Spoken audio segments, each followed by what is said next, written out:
Breaking news. USA Donald Trump has infected coronavirus.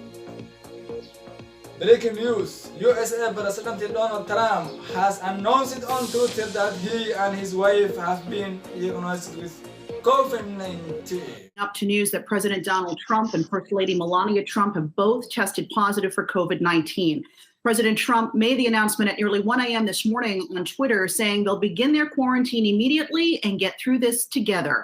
Vice President Mike Pence and Treasury Secretary Steven Mnuchin have both tested negative for the virus this morning. Joining us now is Yahoo Finance healthcare reporter Anjali Khemlani. So Anjali, we know the president is 74 years old. I guess that puts him in a higher risk bucket, so to speak, given this virus. But was he showing any symptoms at all? What are we hearing? That's right, Alexis. So first, let's start off with the risk factors. Number one, he is in that older category, 74 years old. That puts him well into high risk for developing a more severe case if, in fact, he does get there. He also is on the lower end of obese for his height and weight, and so that puts him in additional risk. Also, as a male, he is twice as likely to end up in the hospital. But as of right now, the latest reports do show that he still has very mild symptoms. So whether or not those develop further will determine what the course of the virus has on his body.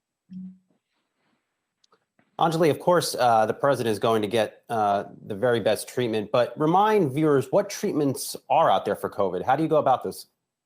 Right. So a good point to bring up. We know that as of right now, the only really approved or authorized, rather, treatments are remdesivir. That's that antiviral from Gilead that just got transferred over from the government control back to the company for distribution. We also know that dexamethasone, which is a steroid, is also one of the more effective ones, many doctors have said, as well as proning, which is just laying on the stomach. That's one.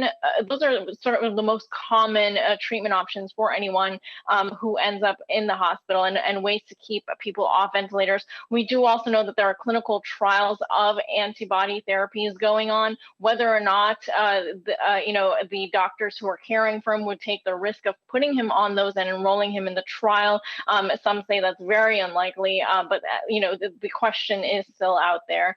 So those are what we face with right now. He's facing sort of the same situation that your average American is, and the fact that there is no vaccine still, and there are no really strong treatments. The ones that I've listed are all sort of effective. There's nothing really that has been proven to really just. Trump was diagnosed, however, after a Garen nearby and assisted to hope Hickes was diagnosed with the disease, and is believed to have transmitted it to her. Trump is COVID-19 is affected. All my refugee gang in USA come back in Somalia. Lil Basto, breaking news.